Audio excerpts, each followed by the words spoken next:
I want to tell you about the moment I stopped believing the story of this church. It wasn't the domes and it wasn't the nails. It was a single number, 75, and the 75 men that one beautiful legend quietly erased. Far out on a cold lake in the Russian north, a shape rises off the water that should not be possible. From a distance, it looks like a cluster of silver flames. As your boat draws closer, the flames resolve into domes. Small domes beneath larger domes, each one climbing over the last toward a single peak, 22 of them in all, catching the light and throwing it back across the water in silver and gold. Beneath them stands a tower more than 30 meters tall, and the whole thing is made of wood. No stone, no steel, no concrete, just logs, thousands upon thousands of them, stacked, notched, and locked together into a wooden mountain that has stood on this island for over 300 years. This is the Church of the Transfiguration on the island of Kiji, and it is the subject of one of the most repeated claims in all of architecture, that it was built without a single nail, by one man, with one axe. His name, the legend says, was Nestor. He was a carpenter, and he came to the island alone. He carried a single axe, and with that one tool, he raised this impossible church, 22 domes, a tower 37 meters high, tens of thousands of hand-carved shingles, all of it fitted together without a single piece of metal to hold it. And when it was finished, he walked down to the edge of the lake. He looked back at what he had made, and he said that no church like it had ever been built before, and that no church like it would ever be built again. And then he threw his axe into the water. He hurled it out over Lake Onega, and it turned once in the air and vanished beneath the surface. So that the tool that had made this one miracle could never make another. And with that, Nestor walked out of the story and was never heard from again. It is a beautiful legend, and like most legends, it is built on top of a truth that is even better, because one man did not build this church. No single carpenter could have. The scale of it is simply too vast. The felling and hauling of thousands of logs, the shaping of each one, the lifting of enormous timbers 30 meters into the air, the carving of tens of thousands of shingles. The museum that cares for Kiji today estimates that a church of this size would have taken around 75 carpenters working together for years. Not one genius with an axe. A small army of skilled men, almost none of whose names were ever written down. And that anonymity is the whole reason Nestor exists. Because we genuinely do not know who built this church.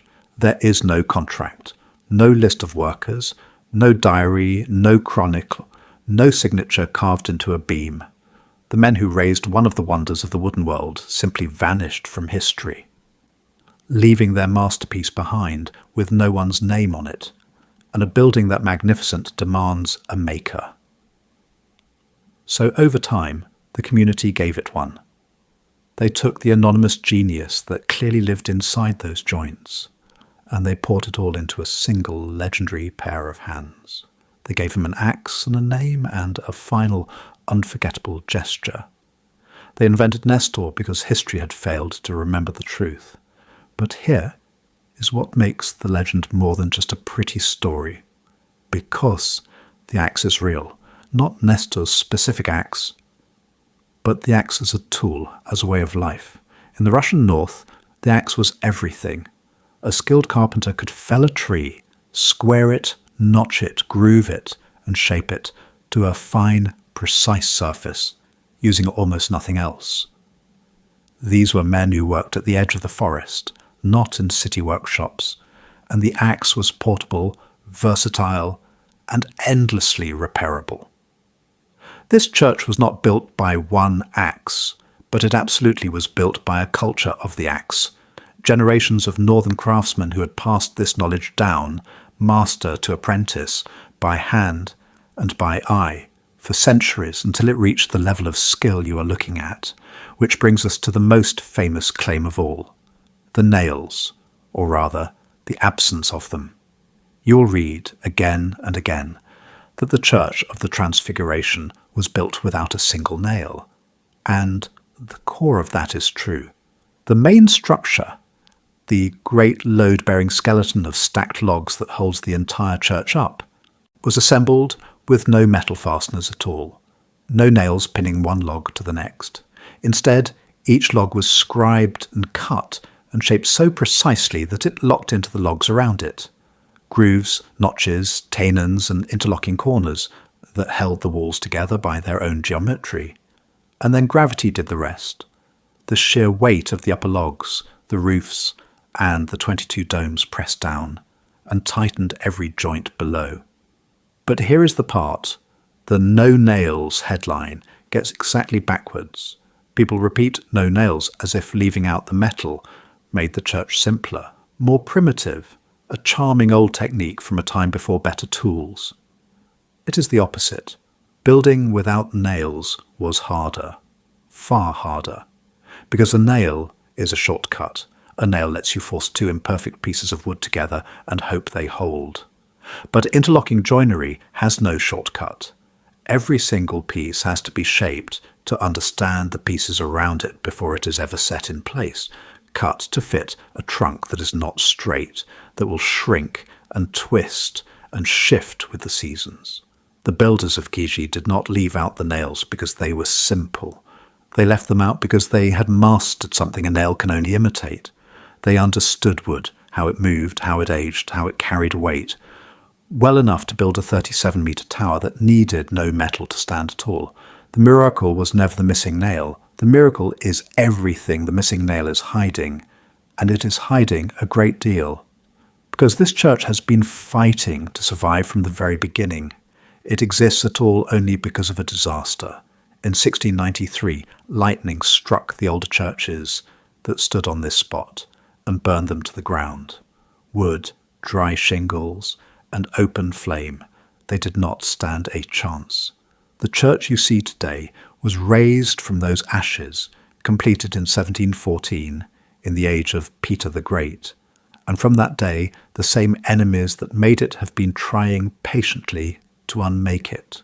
Water, rotting the lowest logs where they meet, the damp ground, insects, fungus, the slow lean of walls settling over 3 centuries, and always the threat of fire, the very same fire that had destroyed everything that came before it.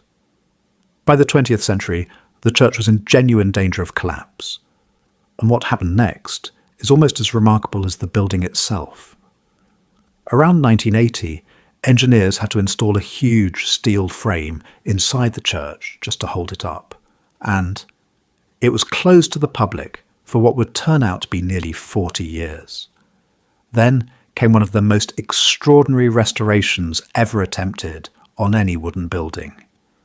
Rather than tear the whole church down, engineers divided it into horizontal layers, and, using a system of jacks and steel supports, they lifted the entire upper church into the air, 350 tons of it, suspended so that the rotten lower logs could be removed, carried away to a workshop, examined one by one, repaired or replaced, and returned, log by log, piece by piece, the same patient, obsessive care that had built it, now spent all over again to save it. The work finished in 2020, and in 2021, after 4 decades of silence, the doors of the Church of the Transfiguration opened again. So stand near it today and look up at those 22 domes climbing over one another into the northern sky and understand what you are actually seeing. You're not looking at the work of one mysterious carpenter with a single axe. That is the legend, and the legend, in the end, is a kind of mercy, a way of giving a face to the hundreds of forgotten men who really did this, whose names the centuries simply erased. Nestor is who we invented because we could not bear for a thing this beautiful to have no maker at all.